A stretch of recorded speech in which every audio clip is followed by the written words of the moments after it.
जिनके खिलाफ पर्चा दर्ज होगा वो हाईकोर्ट जा। नमस्कार, स्वागत है आपका द हिंद वॉरियर न्यूज में, जहां हम उठाते हैं आपकी आवाज सच के साथ। किसानों का मुद्दा अहम है, सरकार को अपनी सत्ता तो प्रशासन को अपनी कुर्सी का वहम है।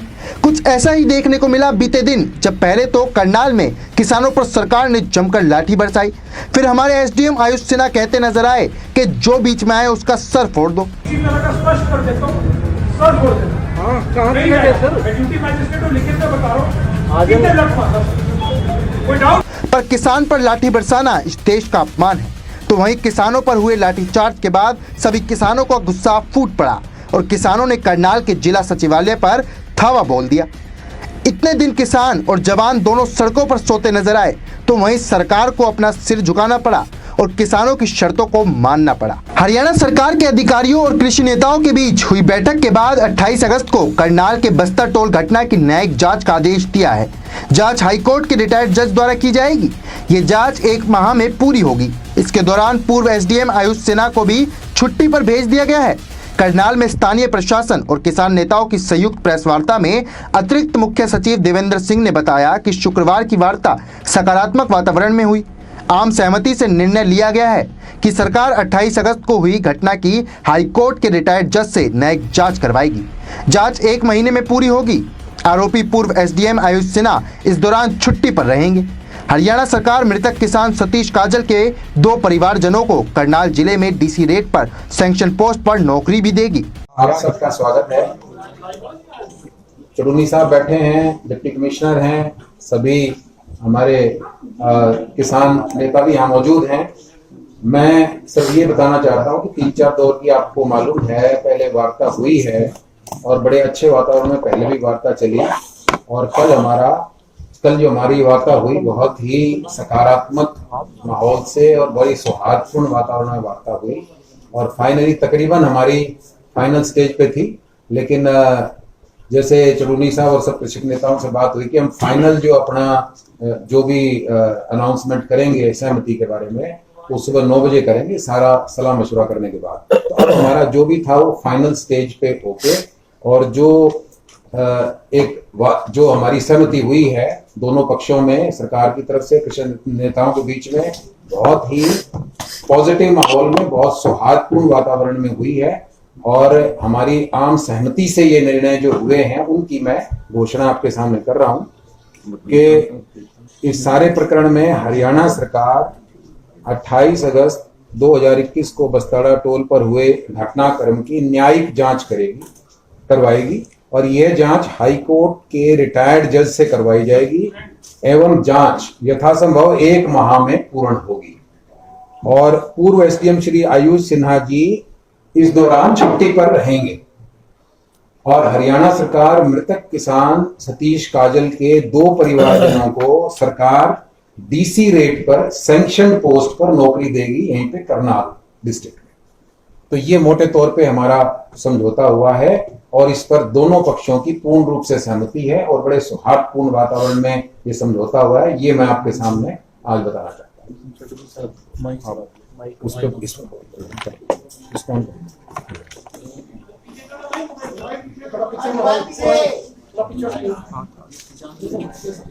सभी जो हमारे पत्रकार भाई हैं सभी को नमस्कार, धन्यवाद सबका। आप बहुत दिन से कवरिंग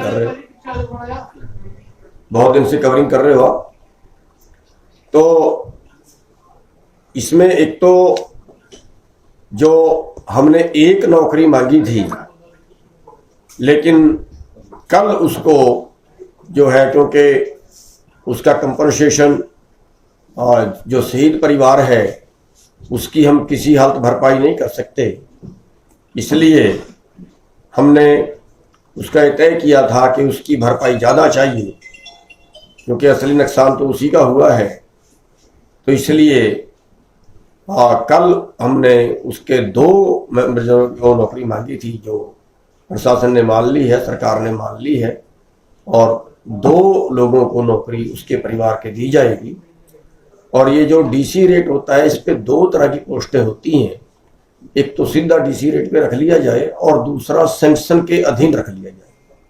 जो सैंक्शन के अधीन रखा जाता है उसकी बाद में पक्के होने की प्रक्रिया होती है, जो दूसरा होता है वो पक्का नहीं होता है।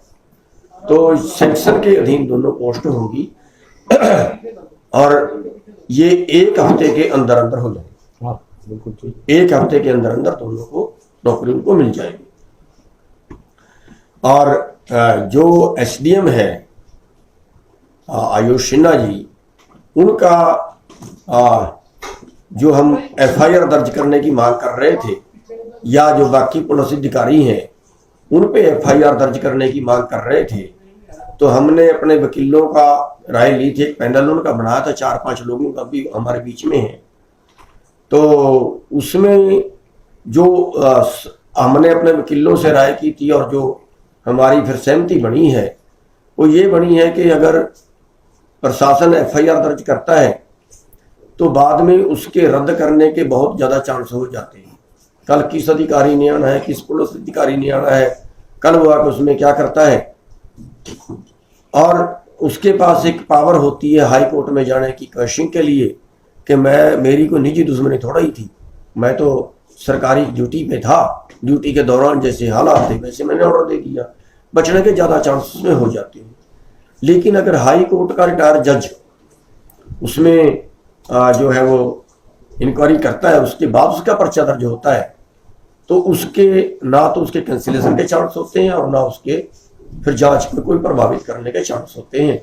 तो इसलिए हमने फिर उसमें सहमति बनाई थी कि हाई कोर्ट के जज से ज़्यादा बेहतर रहे, तो इन्होंने मान ली है और उसका जो है जो भी रिटायर्ड जज को सरकार देगी। और एक बात मैं और कहना चाहता हूँ, चलो ये कह रहे हैं कि किसानों को हम अपना भाई मानते हैं, कृषक समाज के साथ हमारा खास सम्मान है। हरियाणा प्रदेश में तो किसान जो है उनको ये और बड़ा सम्मानजनक समझौता हुआ है। इस बात की भी घोषणा मैं करना चाह रहा हूँ कि भाई जिस तरह से इकट्ठे बैठ के बहुत ही अच्छे वातावरण में और सम्मानजनक तरीके से हमारा समझौता संपन्न हुआ। चलो समझौता तो वो अच्छा होता है लेकिन दर्द बहुत मारते हो आप। दूसरा नीचे ले लिया। हाँ, मेरे ख्याल से सारी बात इसमें आई गई। क्वेश्चन एक मिनट आपसे रिक्वेस्ट है, हमारी तय ये हुई थी कि जो आपने क्वेश्चन करने हैं, जो किसानों से करने हैं, हम सारे नीचे जाएंगे, आप खुल के जो भी क्वेश्चन करना चाहिए वहाँ बात करें। बात सुन लें, एक मिनट बता दें कि यहाँ हमारा मकसद था ज्वाइंट इसीलिए किया कि कोई कंफ्यूजन ना रहे, साथ बैठे हैं और जो भी घोषणा आपके सामने इकट्ठी करते तो इसलिए ज्वाइंट कॉन्फ्रेंस, लेकिन यहाँ हमारा मकसद था कि जो समझौते की परिधि थी और जो भी पैरामीटर तय हुए वो आपके साथ। संयुक्त प्रेस वार्ता के बाद किसान नेता गुरनाम सिंह चडूनी ने कहा कि आज संयुक्त मोर्चा की बैठक करने की जरूरत नहीं, हम एक नौकरी मांग रहे थे, कल हमने 2 नौकरियां मांगी, एक हफ्ते में दोनों नौकरियां मिल जाएगी।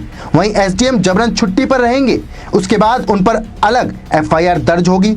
चडूनी ने कहा कि सभी से चर्चा के बाद हमने सामूहिक रूप से यहाँ धरना खत्म करने का फैसला किया है।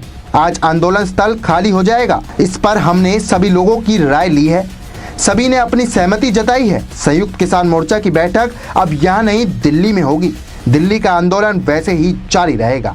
हमारी तरफ से ये किसानों की जीत है। और जो पुलिस अधिकारी हैं उन पे पर्चा दर्ज करने की मांग हम कर रहे थे।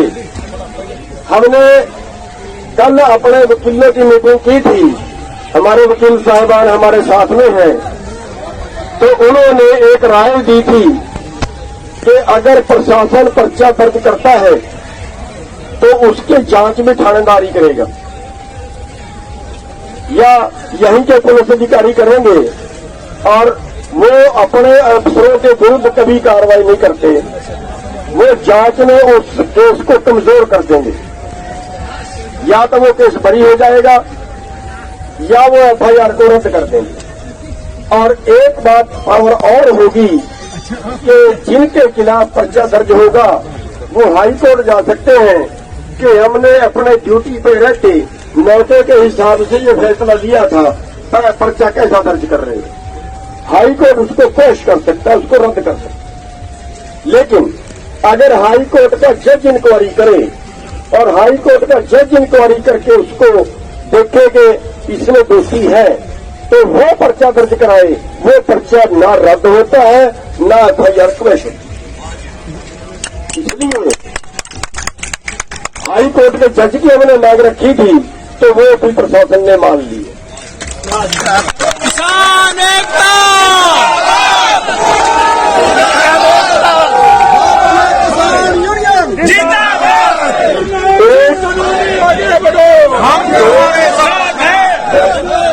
एक हमने मांग रखी थी कि उसको या तो हरियाणा से बाहर भेज दिया जाए या उसको सस्पेंड कर दिया जाए। उसमें प्रशासन सरकार ने मजबूरी ये दिखाई थी कि जो आईएएस लोधी है उनकी भी कोई संगठन है और वो हमारे लिए परेशानी खड़ी कर रहे हैं। तो उसका हाल ये निकाला है। जब दूसरे स्टेट में भेजने वाली बात थी उसका केंद्र के हाथ में है। उन्होंने कहा हम चिट्ठी तो लिख देंगे, लेकिन चिट्ठी लिख के दूसरे स्टेट में भेजना ये 15 दिन की प्रक्रिया होगी कम से कम। किसानों के इस मुद्दे का कोई हल नजर नहीं आता। सरकार को भी इससे ज्यादा फर्क नहीं पड़ता। देश के प्रधानमंत्री भी मस्त हैं, पर किसान इन कृषि कानूनों को रद्द करवाने में व्यस्त हैं। सरकार को इस मुद्दे पर ध्यान देना होगा, क्योंकि जब देश का किसान ही परेशान है तो देश में उन्नति और तरक्की किस प्रकार हो पाएगी और आम जन को भी लगातार परेशानी आएगी। ऐसी ही बड़ी तमाम खबरें और जानकारियों के लिए हमारे चैनल के साथ जुड़े रहें। हमारे चैनल को लाइक करें, शेयर करें, सब्सक्राइब करें। धन्यवाद।